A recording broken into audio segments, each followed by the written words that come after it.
where we are unable to scale, we're unable to grow, and then as developers, when we manage to finish that first project and you make your profit, you just like, you know what, thank God, let me go and do Thanksgiving in church or in the mosque, and I'm not doing this anymore. And then you go to other industries. Meanwhile, there is a better way. What is the better way? What we found out, I mentioned to you earlier about what's happening in fintech. What we found out is the digital has become the new normal. If you do not go digital with your business, you're going to get outpaced. If you do not believe me, I will simply refer you back to the story of Nitel. I remember when President Obasanjo said they were going to sell GSM licenses. Everybody said, it's not possible, who is going to buy? They said they would sell it for $200 million. And people screamed, no, it's a... And then they started selling them. Today, the biggest company in Nigeria, one of the biggest two, it's not the biggest, but the second, is MTN. And they are an international force. Airtel, international force. Even Globalcom, international force. Simply on the back of technology. And technology would disrupt any industry, whether you want it to or you don't. Proptech is able to simplify transactions. One of the biggest, and the slide that I skipped earlier, complaining about no approvals. What Proptech does is it addresses all of that in one click of a button. Because with Proptech, let me even say something that might sound scary to some people here. With Proptech, very soon you will not need a COO. You wonder why?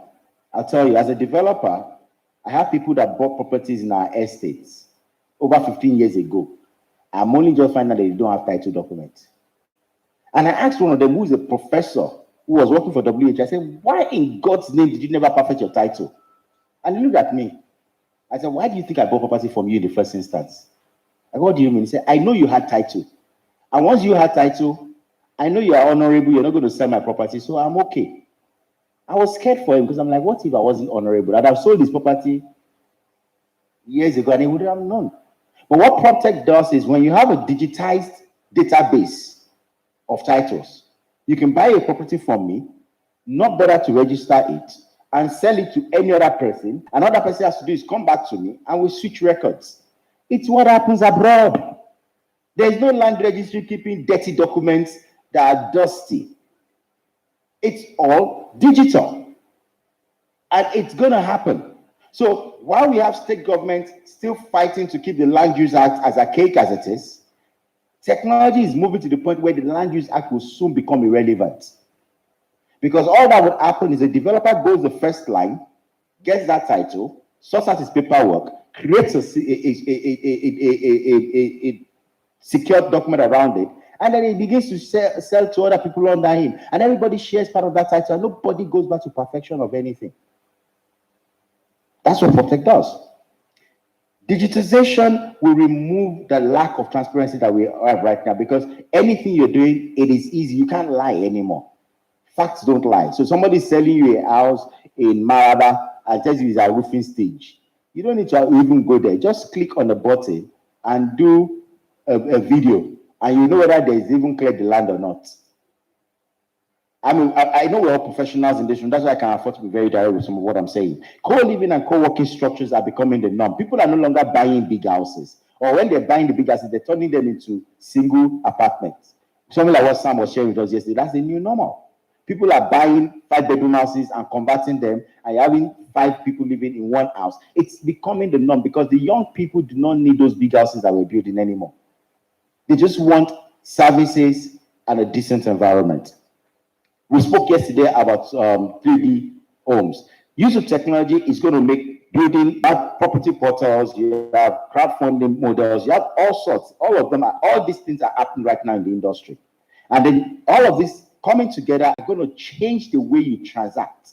Very soon to sites, like what Sam is going to do to us tomorrow. We don't need to get on the bus anymore. Very soon, he's just going to put a CCTV camera on his side, and he's going to stand here, and he's going to do a digital talk for all of us. And we will be able to see everything that is on that side as if we're physically there. That's the new normal that's going to happen with technology. And then, of course, with blockchain, you're going to know that, like I already mentioned, titling becomes very easy. A state government that I need to commend here is the Lagos State government. I mean, recently they launched an app for the Ministry of Fiscal State's Secretariat. On your phone, you can actually submit. You can open applications. And that's where it's going to go. You do not need to. So even our professional bodies will have to change. So if I want to do layout planning, I do not need somebody somewhere having to draw A0 maps for me very soon. It's going to be signing them digitally. I don't need architects to do the same. I don't need engineers to do it. So everything is changing. The way we do business is going to change dramatically within the next 5 years.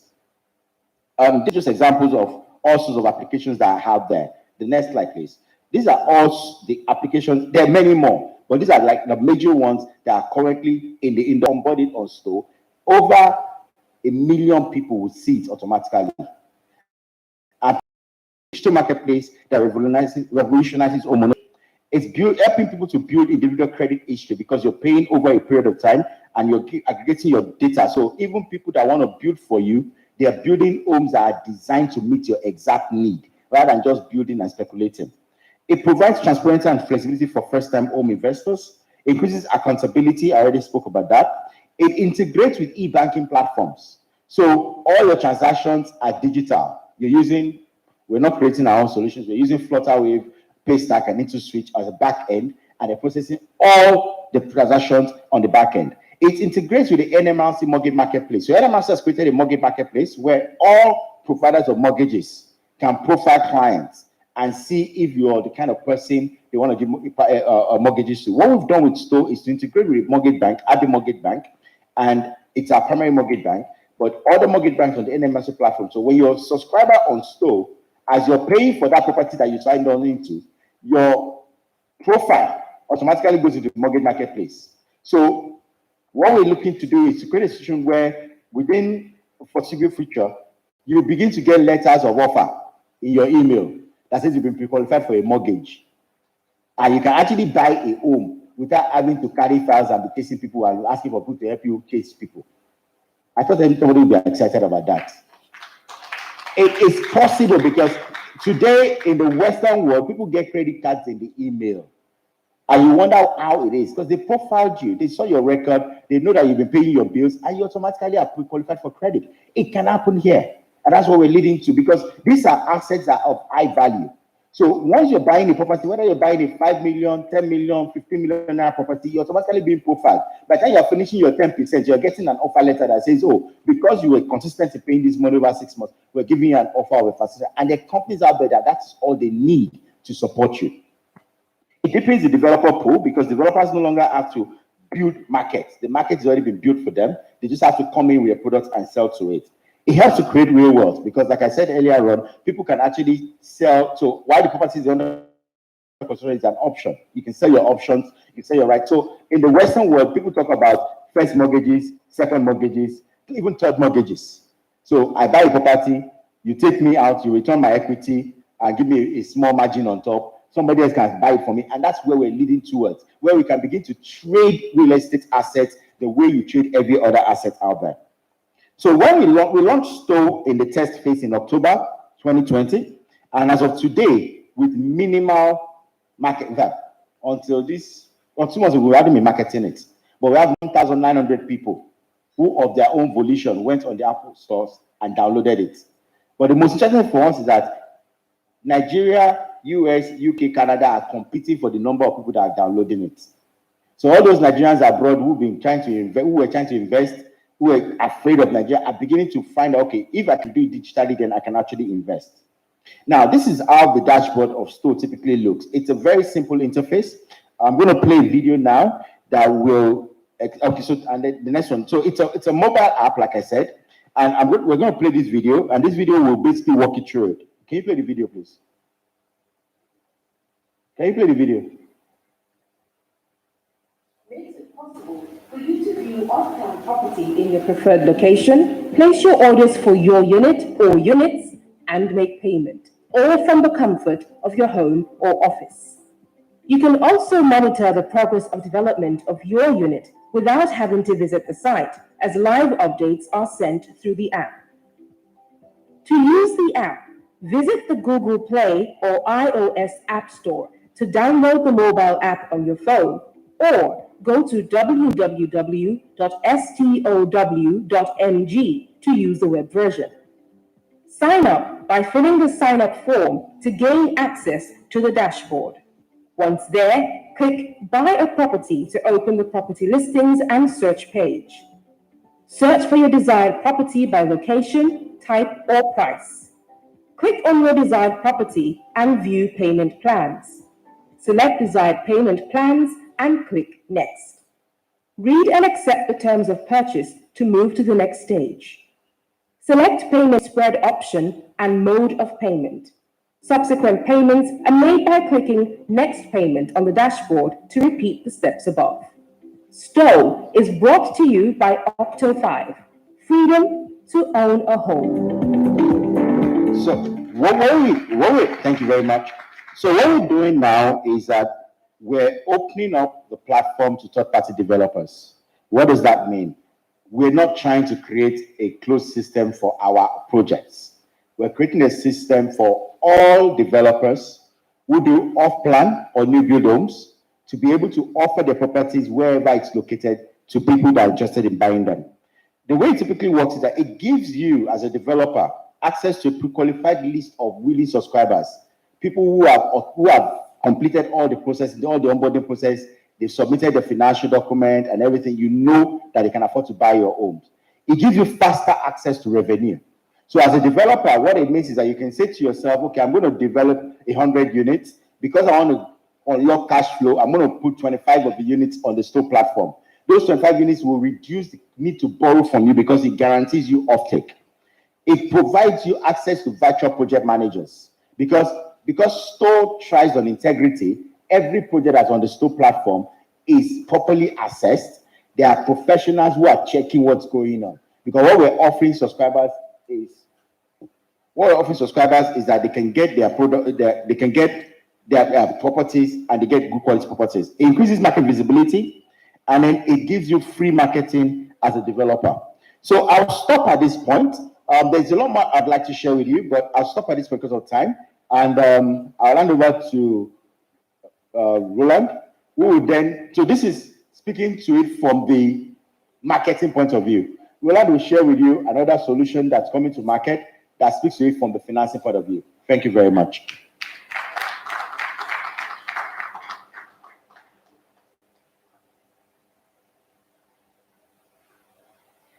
All protocols observed. 10 minutes.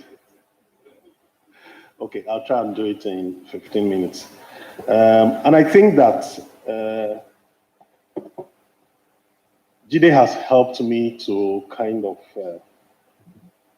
please can you put up the presentation, Kingsley? Has helped me, to lay a very solid background to what we're doing with Prop Crowdy. Are we on? Okay, great. Next slide, please. So before I get to Prop Crowdy, I'm going to rush and talk about property technology, the Nigerian Property Technology Association. Next slide, please. Which is what Jide has kind of alluded to.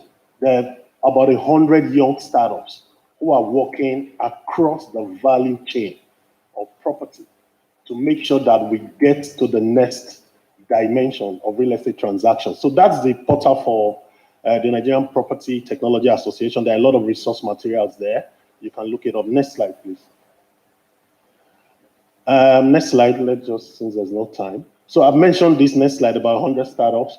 So if you look at this value chain, the Center for Affordable Housing Finance, sometimes around 2015, thereabout, created this value chain in understanding the process in real estate. And what the over 100 startups in the country are currently doing is looking at this value chain, right from access to land up until maintenance of the property, to find how technology will happen.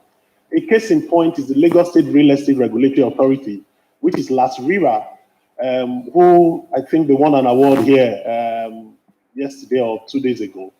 We helped in developing that portal for regulation of real estate activities in Lagos State. So it just tells you what property technology can do in terms of that value chain. Next slide, please. And so these are some of the startups in the country. I think Dide is fantastic work talking about all of them, from co-living to rental. So the entire landscape for real estate transactions in Nigeria has changed significantly. Next slide, please. And so that brings me to prop crowding. What's prop crowding? Next slide. So basically, I think Hakim also mentioned about crowdfunding and the rules. So it's what we have found in the market even before now is that developers face a lot of challenge trying to raise financing. Construction financing today, I think, is around maybe 23, 25%, right? Next slide, please. And then also, it becomes very difficult for people to get into real estate investment. So what guy often happens, even the guy who earns the minimum wage thinks that he can never get onto the property investment ladder. Understand what I'm saying? It's not like his 30,000 naira would buy in the house, but he can get onto an investment in real estate without having to buy a piece of land, develop it, or, just think of going through that process. So basically what prop crowding is doing is democratizing real estate investments. With as minimum as 10,000 naira, you can get onto the property investment platform. I will discuss this further. Next slide, please. So I talked about crowdfunding already, so let's just move. I mean, real estate crowdfunding is putting a lot of people together to then fund that transaction. Next slide, please. So it's a game of numbers. Next slide, since I have only 15 minutes. Okay, so an important thing that happened in January this year was the regulation of crowdfunding. In 2017, 2018, we've tried this before. We went on a roadshow trying to raise investment. And I think Jida at that time was with OPIC, and I think he went with us on that roadshow. We went to Europe trying to raise funding. But by the time we needed some kind of authenticity or endorsement from SEC, we didn't get it, and that transaction collapsed. But thank God, January this year, SEC has passed a regulation for crowdfunding. So they've made it in such a way that the transactions that you are doing is safe and is regulated. So it's not just like some scheme that nothing is happening in. Next slide, please. So next slide, I think I'll just run through the slide. Now, what are we doing basically? And it is important that I speak to this point. Now, what you find is that many Nigerians, both home and abroad, are having the challenges of trusting investment vehicles. Who should they trust when they want to do real estate transactions? Now, some of these investments are not affordable. So, for example, for you to get into property investment, you would need to have up to maybe anywhere from 2-3 million if you wanted to invest. So it's not affordable. And then you find out how many of these developers are reliable and can you trust. We've had incidences of where people send money home to come and do investment, and by the time they come back home, nothing is found on ground in that investment, right? And then also, a very important thing that Stow is also doing is the live updates, which is also very critical. So you can get onto the app and then you will see the live updates of the project that you're doing, right? Let's move to the next slide. I want to get to the portal itself. Now, what's our guiding principle at prop crowding? Basically, we have looked at the sustainable development goals, okay, 17 of them. And about 8 or 9 of those goals feed directly into what we are doing. So you have no hunger. Of course, related investment is going to help your economic ability.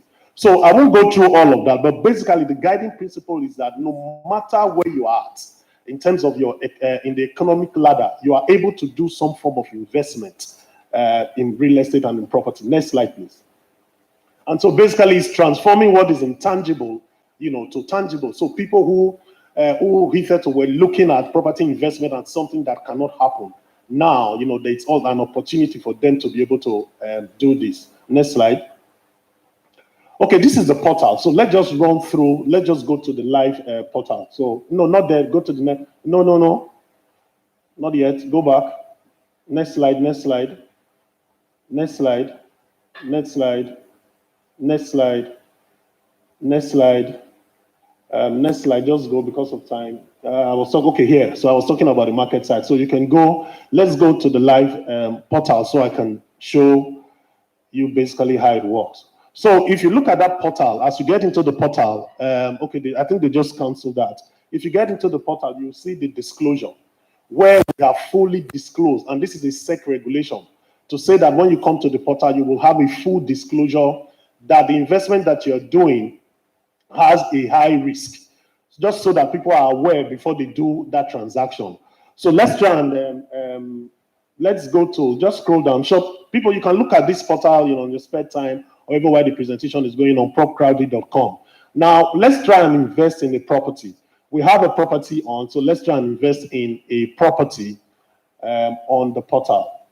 This is a 12-unit apartment somewhere in Ikota. So it shows you are exploring the opportunities. Now here, what we have done is that if you look at the portal right now, you see the pictures of the development on the portal. But I want you to go to the, before you come down, go up, I want you to show the deal room. So I want you to scroll through those pictures, just to kind of tell you the kind of things that also Mr. Odusholo has mentioned about, talking about, having to see the transaction and the document. So if you look at this, this is Bolaji Apartments in Lekki, developed by Hazrat Homes. If you look at it, it's showing you the area view, it's showing you the neighborhood area. If you just keep scrolling, it shows you what's happening in development. It shows you the neighborhood, so you don't have to even travel to the site. If you look at this property, you will see that it's like an isolated property where people are already living. So this tells you the kind of investment. Now, if you stop here, it's showing you that piles have been done on that property. Go ahead. Just let's run. I want to show you to the document. I want to get to the documents down where you can also see the documents and you can do your independent verification. Scroll through the pictures, please. Thank you. So, for example, that's the receipts being paid to Lagos State government for their consent. Scroll down. It shows you also the building. Go on. It shows you the building approval. I'm sorry because my chairman is giving me 15 minutes, so that's why I'm rushing. But I want you to see what's happening at this portal. So you see the building plans, you see the stamped approval. Just keep scrolling because I want to show this deal room. It's very important when you are doing a transaction. So you can verify some of these things that you have seen. So that's the stamped approval from Lagos State is right there. If you wanted to verify before you do investment, you will do all of that. So let's go down the page, please. And so it tells you about the company, it tells you about who's doing what. Scroll down, and we also get the opportunity to upload the video. If you can just play for about 30 seconds and then stop while we continue. So on the portal, you can also share the development. Now, what are we doing? We're trying to cut time. We're trying to increase efficiency. We're trying to make sure that real estate investment becomes very easy and everybody on the ladder, irrespective of no sound, irrespective. Okay, let me go.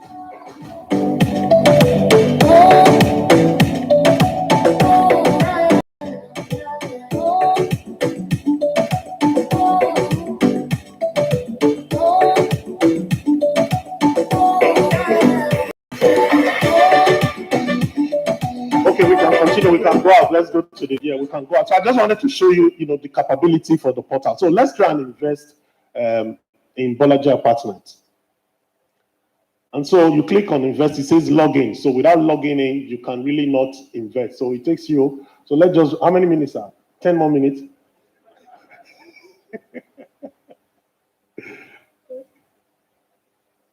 So it's saying we're trying to get all the details to ensure that you can log in, and have your profiling and your detail.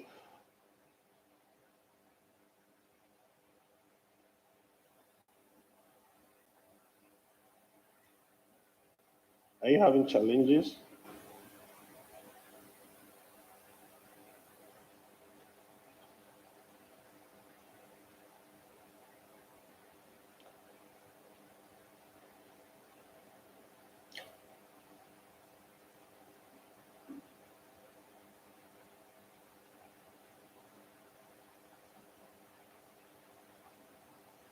Should I wait for you guys or I'll just go ahead? Okay. So basically, you get to the portal, and then it brings up the development for you, and then you can go from investing. And like I've said before, we're looking at as low as 10,000 naira for investment. So what we have done with the portal is that you can also have a wallet on the portal. So you can, if you're not ready to invest and you want to keep putting money in the wallet on the portal, you can continue to do that until you have the minimum investment that you happen. So for example, this is a wallet. You want to pay 1 million naira. So you have Paystack, you have Flutterwave, and maybe if you have your wallet, we've created a Proptech wallet where you can put money until you are able to invest. So you can actually go through the process, having done your due diligence on the portal, you can actually go through the process of investing in the development. And I think that, okay, so because you don't have 1 million naira there, it shows you have insufficient balance on the wallet, okay? So this investor doesn't have money and they are trying to invest.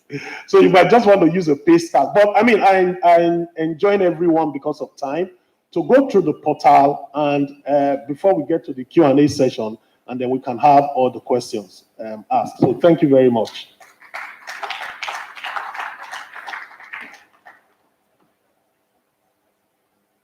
Thank you very much, Roland.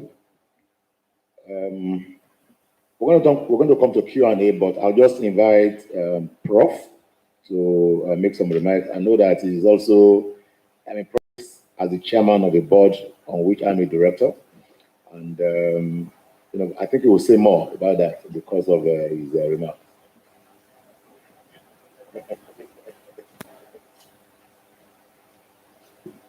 Good morning, everyone. I'll stand on the existing protocol. In 2015, in this very structure, I presented what I called the housing challenge in Nigeria, adopting the value chain approach. Everyone looked at me and thought, what the hell is this? And by then, CAHF, the Center for Finance in South Africa, had just released the value chain approach in their 2014 report. I said, look, what we needed to do was to develop a portal that connected all the dots and consolidated the housing value chain. And that was the birth of what eventually became the housing market system that the NMRC is using at the moment. What we now see is the combination of bringing together Proptech and FinTech. And I would like to really congratulate Jide and Roland for what they've done. I recall 4 or 5 years ago, Roland walked into my office and we were talking. He said he was doing the market study for key cities, Abuja, I believe Lagos and Port Harcourt at the time. You said you've added a few more to it. And he said he'd been walked out of the room by many people. I said, look, this is where to start. And we supported the preparation and production of that for some time. I don't know if it's still going on, but those were the foundations. What am I giving this backdrop for? We cannot move forward if we do not digitize. First of all, we have to disrupt, and that's what this is doing. So the first D has been achieved, which is to disrupt the market. The next stage is to digitize, and that digitization is what is going on. Yesterday, we spoke about the data. We cannot reliably inform anyone, whether it's here in Nigeria or elsewhere, if we do not have reliable data. And so that digitization and having the data live is what we need, and we can see that being demonstrated. The next process is to dematerialize that whole gambit of information that is a part of the process of approvals for housing, right through that value chain, whether it is title, whether it is construction finance, whether it is mortgages, and whether it is refinancing and the securitization, which is the ultimate. That dematerialization, which means you can now trade, you can trade the instruments as if you were trading the houses, but not the actual houses. You're trading stocks as you trade stocks in the market. That is where we are, and that's where we are building on. It is when we've done that that we can bring in new technologies like cryptocurrencies into the process, and that would be to demonetize the whole process. So 4Ds achieved. The last, which Roland alluded to, is to democratize the process. Make it possible that whoever wants to buy a property doesn't have to have the cash ready, but can use the processes that are in place to be able to do so. And so really what I see as a future is to ensure that we have these 5 Ds achieved. What we have achieved so far is to ensure that no one needs to have all the money ready to go out and buy property. They can use the processes that are being put together to do so. So I really commend the efforts and what's been done. It's not my place to make a presentation. It's just to try and synthesize what has been done to make you understand that this is the future of the housing market, is to bring together the fintech, the proptech, and drive the market forward through those 4 Ds. It is only when we reach the democratization of it that we can have the impact that we need. And so this is a starting point.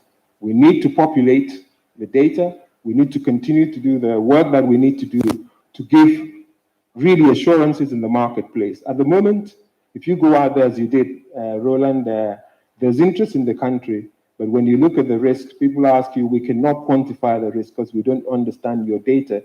If they can get the data and analyze it themselves, they can quantify that risk and we can improve the flow of money. And when we improve the flow of funds into our economy, we can reduce the risk and also impact on our exchange risks, exposures, and so on. So there's so much that this brings together. You know, I'm not speaking theory here. I'm actually a practitioner. I implemented some of these solutions, but I'm trying to make it clear that you have a wide, broad perspective.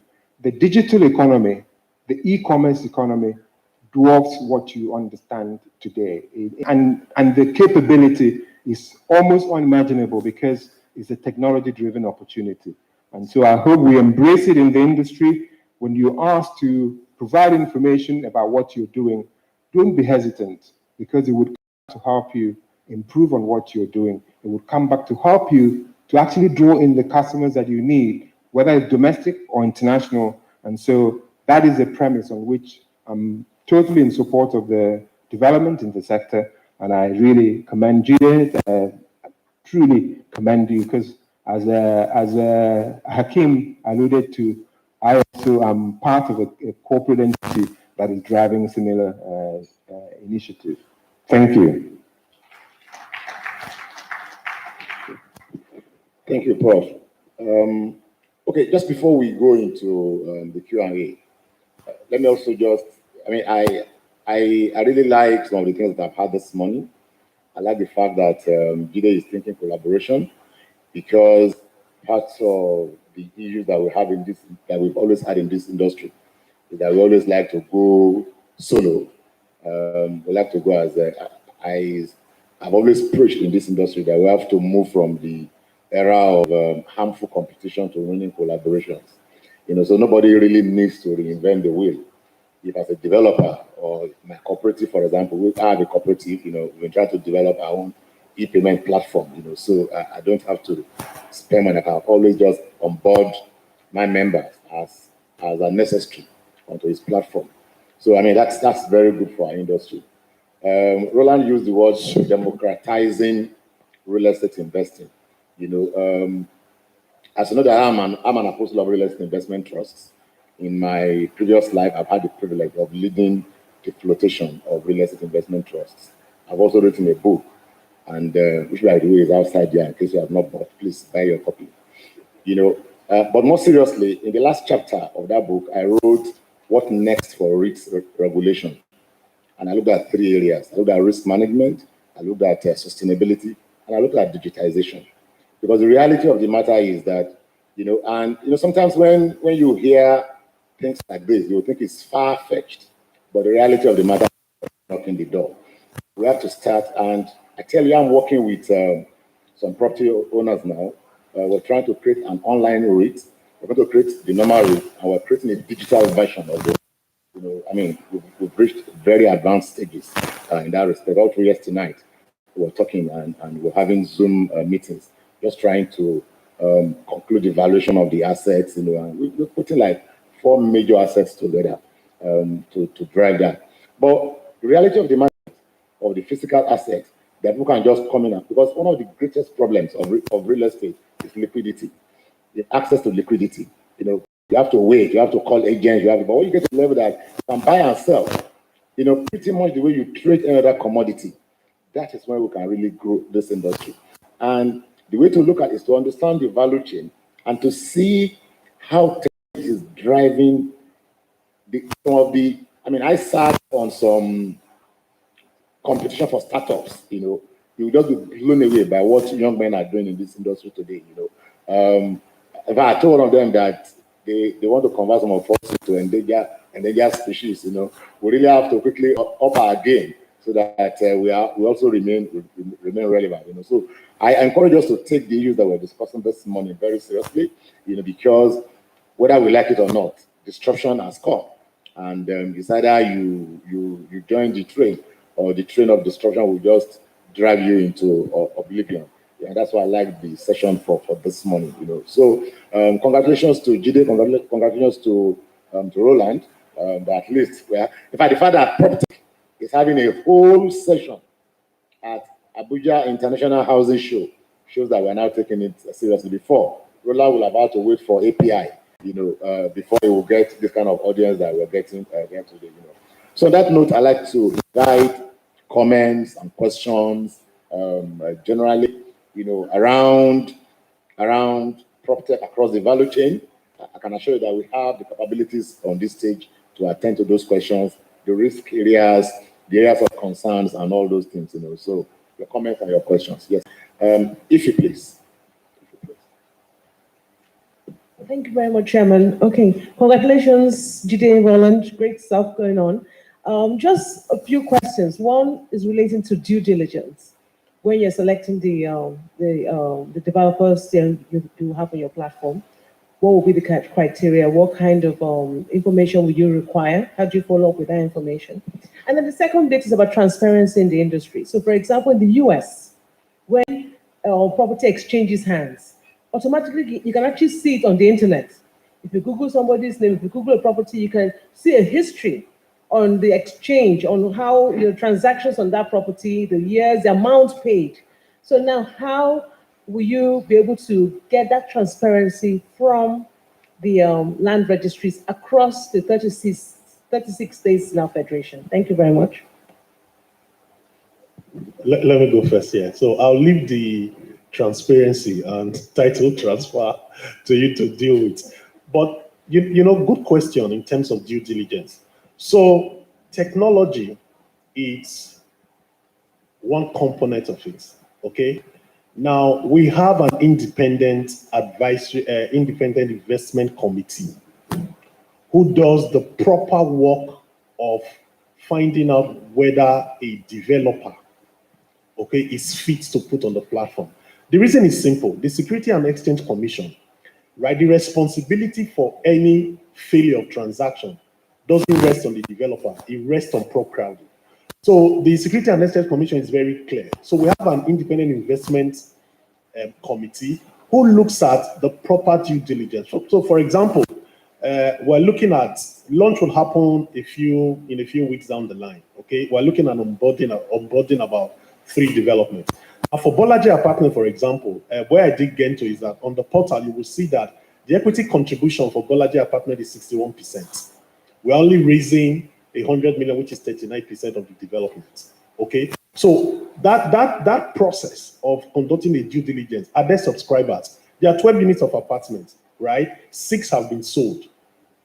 So all of that information, you know, is part of the due diligence that you find on the portal. So beyond just carrying a product to the portal, the traditional due diligence for any real estate transaction, to look at viability, to look at offtake, to look at the documents, are they ready? You know, and that's what happens with the investment. So you have to do all of that. So what we do is, it's an independent investment committee. You look at the market, you find people who are experts, who've been doing this, and are willing to join that investment committee, and then you put them together. So we have about 5 people on that independent investment committee. Thank you. Okay. All right. Just on the issue of due diligence, because he's talking about it from the Proptech investment, financing investment point of view. Because we're dealing with direct market, meaning we're going to customers, two things we do. Number one, every deposit being made towards home ownership using Stow is insured. Now, we are the obligors. So what we've done is with third-party developers, we sign a vending agreement. Every developer that's onboarding on the platform has to show us their books. We've got to be able to cite your original title documents. We, using our lawyers, we do our due diligence as if we're buying your property. So we know that you have good title. And then you have to agree that that title will be with a trustee. So you cannot go back and sell that same property to somebody else. That's stage one.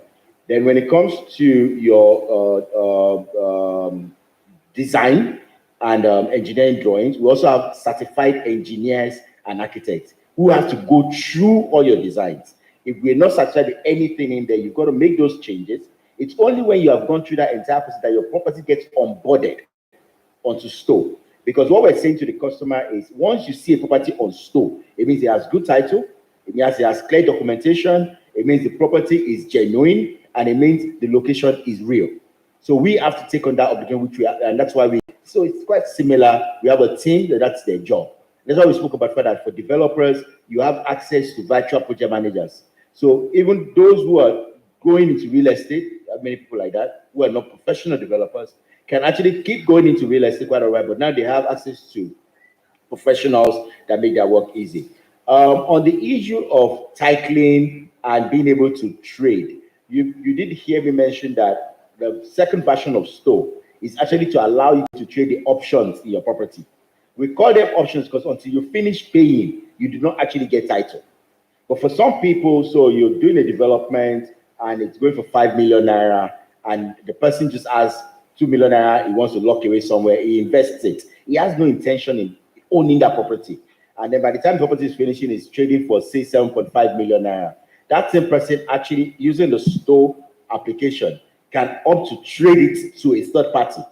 So we are still the title holders, holding the title in security, as security. That person simply basically goes on his own page on the portal, signs that, oh, he wants to trade his option. It fills in the name of the new buyer. That new buyer has to accept. The minute that new buyer accepts, the old buyer's details get frozen. I'm trying to use simple words so everybody can understand. It gets frozen. It can no longer trade that property. To all the purposes, they sold it. And then the new property, the new owner has taken it over. Now, what it essentially means is that we're creating a virtual registry. Now, each person can then opt to now take his physical documents and go and perfect in the land registry of the state where the property is located. But like I did allude to when I was sharing earlier on, we found out that a lot of property investors don't bother doing that. They don't bother going to perfect their title. But they then run the risk of somebody unscrupulous trading it on their behalf. So what Stow does is it removes that, because we are giving you as property investor insurance that says your title is secure. And in order that we have to hold on to that title, and then when you now want to transfer, you have to write us, which is where you then go to paper, the old one. You have to write us and then we transfer to you. I hope that answers the question. If you just to add to your question about transparency, before I left where I used to be, we had actually had an arrangement with Stow. I believe that it was concluded to have a blockchain arrangement where all the transactions are time-stamped. So you cannot repeat. Once the title is transferred, you cannot do it a second time. You know, it's time-stamped and it's secure. It's way more secure than the current system. That time-stamping ensures that you cannot replicate the transaction. In fact, you cannot trade on that title until the next round of the party that holds the title comes to the market. So even in the virtual context that Jide just described, the things work. Whether it's hard copy or it's virtual, either way, it's time-stamped and that's it. Okay, I mean, let me just add very quickly to, although I'm the chairman, but this is an area that I'm also very passionate about. Talking about digitization does not obviate the the real estate content of what we're doing. Because I always stress the fact that when you invest in the digital equivalent of the asset, your return is going to come from the optimal management of the physical assets. So we all understand in this industry, as we push the conversation for digitization, penetration of the digital ecosystem, that at the end of the day, both you have to bridge, you have to create that bridge, very critical. Because your returns, because those who invest online, they invest with certain expectations. And the expectations of the return will not come from the digital ecosystem. So you still have to do all that you need to do. What digital just does is to make it easier, simpler, faster, more efficient, more transparent, and that is where we need to focus our conversation anytime we discuss this. Thank you very much. The next question, please. My name is Ali Yusuf David, and I'm a sales consultant. So my question is relating to cybersecurity threats. That's my question. So I want to know how Proptech user has secured in relation to the cybersecurity threat we are having worldwide, where the US Secretary of General, US Secretary had to come up and is telling the whole world that every user of a mobile phone is under cyber threat. So we want to know. Thank you very much. The chairman is pointing to me. The truth is, we are here on Earth, all right? US elections are still being hacked. If you have information, right, of hostages for commercial banks in Nigeria, when I mean hostage, okay, they break into their system and then they are asking them for ransom that we know about, right? I said, but the banks are still doing business, isn't it? So cybersecurity will be there. We've taken the highest form of security because this is, in fact, SEC would not allow you to go ahead if they've not seen your architecture and infrastructure, which we have had to, allow them to see the back end and all of that. But I'm just saying that I cannot tell you here and say, no cyber issues, 100, no. So I think the risk is there. We have done everything possible to hedge and militate against that risk. Now, another requirement by the SEC is also a fidelity guarantee. Okay, so if, for example, any of the staff is the one conniving or anything, so there's a fidelity guarantee and bond as part of the SEC requirement that we have had to go and get. So there are layers and layers of how would I put it, risk management protocol and framework that has been put in place. But you're right, Facebook will still be Facebook, I think that's just, I'll just leave it there.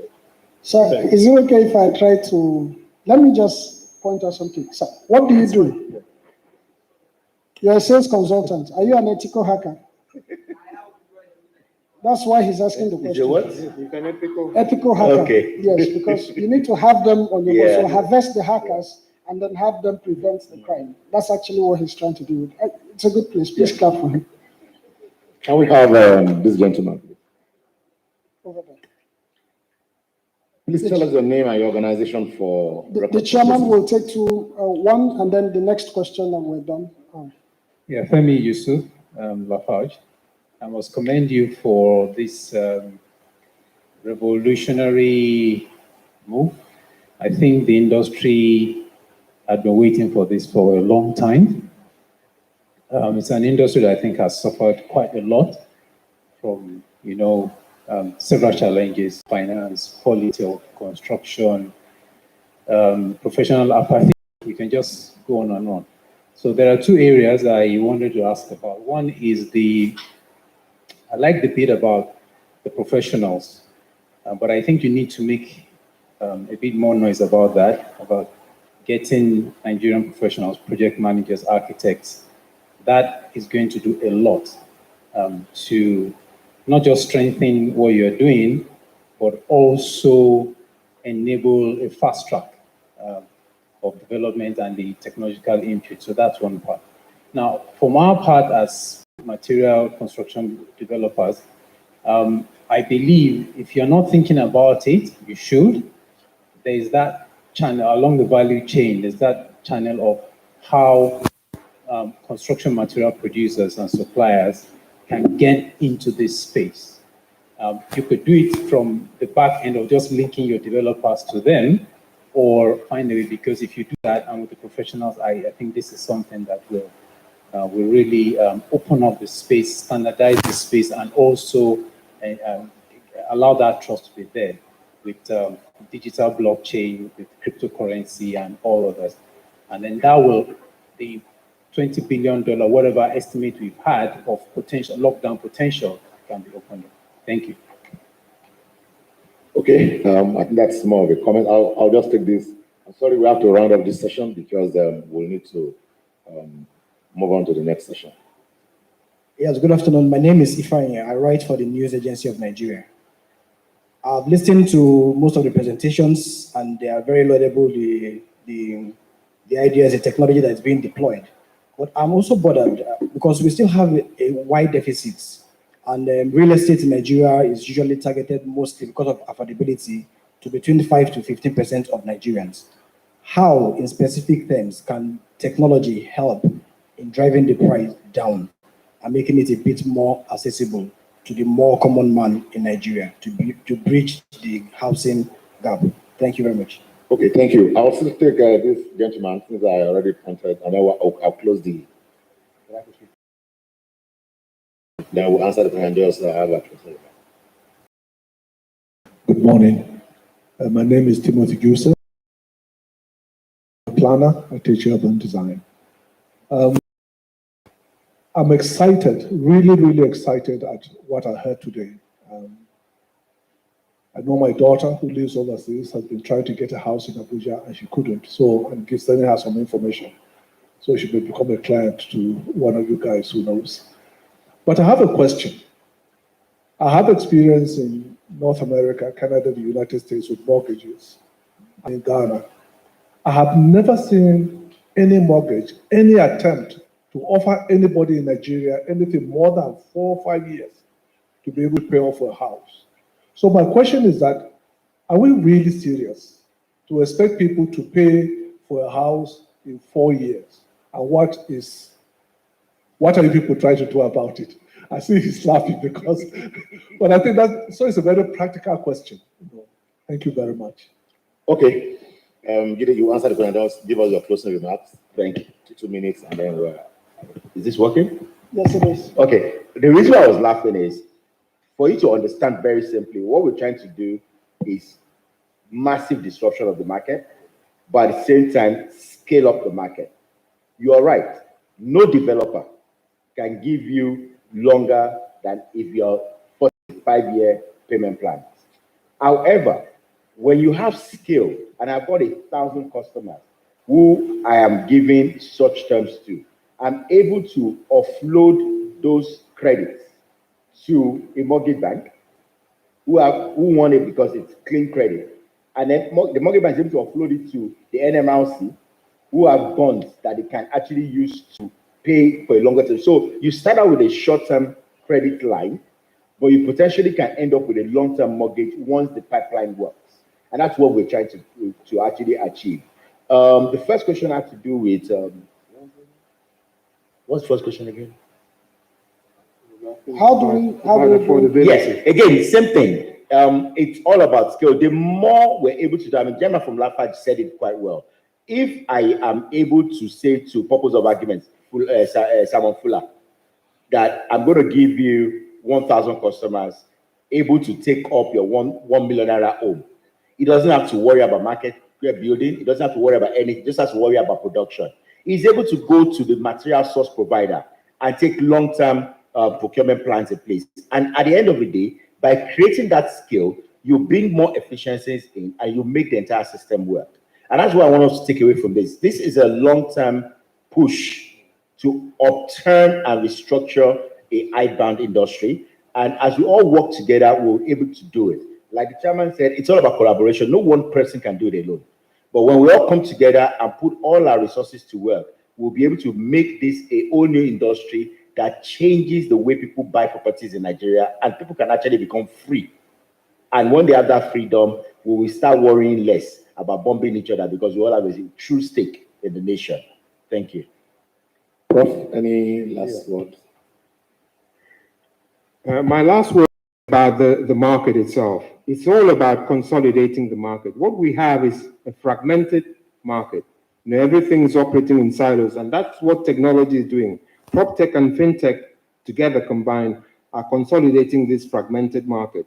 When we do that, we can drive the scale that brings down the prices because we're able to draw in more funding, both domestic and internationally, and that is really the key here. The key is not just doing PropTech and FinTech for the sake of it, is to make it more affordable and to democratize the process. It's that democratization of the process that would allow us to really reach out and make home ownership a reality in Nigeria. Roland. Thank you. We should clap for Prof. Let's clap for Prof. If we're going to clap here. Great. Now, my last word is going to be around pitching the Nigerian PropTech Association. Now, it's taken us about 3 years to develop PropCrowdy, the platform that I just showed to you. There are a lot of traditional real estate players. By that I mean, before I would say Octo5, who's now transformed and is doing Stow, right? They have the muscle for a lot of the young startups that I just showed you across the value chain. We have over 100 startups. So my pitch is for the professionals, the urban planners, the architects, all of the traditional guys, that you should find a way, and I'm happy to make this bridge, for those young startups, those young tech guys, to incubate them, to find a way, whatever problems that you have, so that they can create solutions for you. And you don't have to pay them. These are guys who are hungry, they are passionate about technology. It's just for the big boys in the room to help them in some incubation, in some form of incubation, so that when they get into your organization, you show them the problem that they are having, and then they can profile tech solutions. So that's my pitch. And if you think you want to do that, please, after the session, I'm happy to talk to you. Thank you very much. Okay, thank you, Roland. Just before I round up, the president and I, I'm just a chairman. I'm subject to precedent. Can we just take his remark, then I will round up. Can you just give the mic to Hilda Obodo?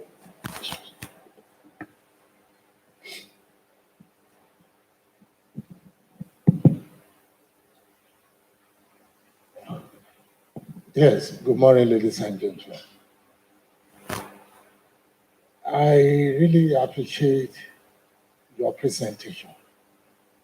And it occurs to me that an assignment we are having at hand now, you also could be incorporated and be useful. We all know the argument.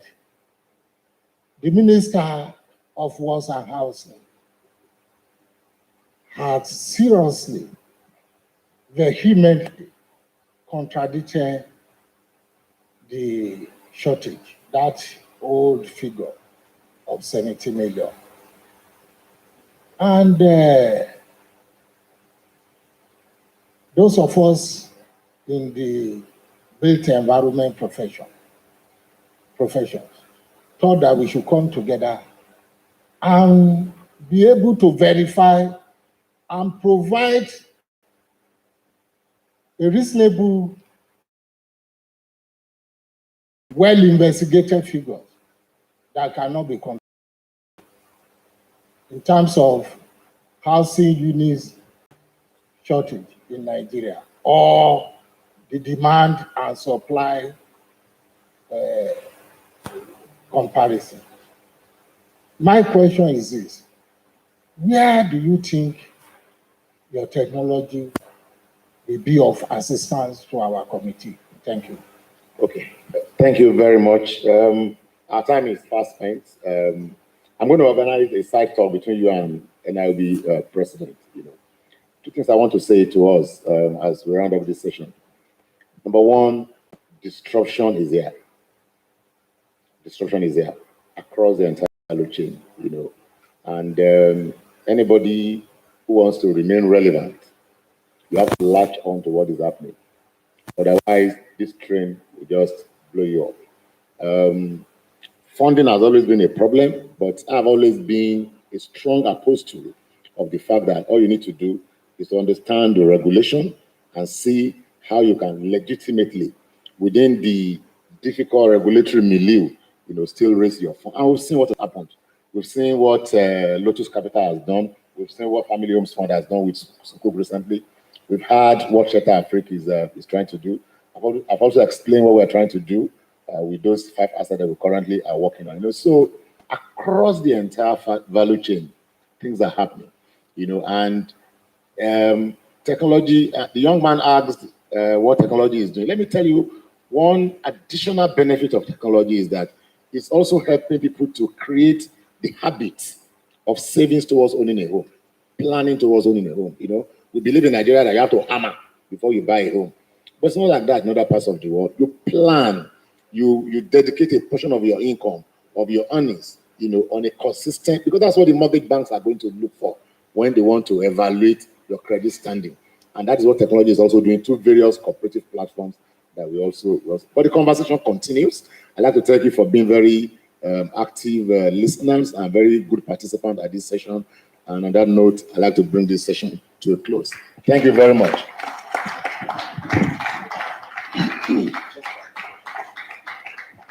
Can we please give them a round of applause? They've asked for the honorarium and okay, I thought it's Esther code. All right. Ladies and gentlemen, another round of applause. Now, as a parent, you're almost ineffective if you're not IT compliant, because the challenges that our children are dealing with right now is different from the challenges we dealt with growing up. I know that I'm talking about being a parent, and some people are looking at me. I'm on the 4th floor at the moment, and I have 4 children. I've been married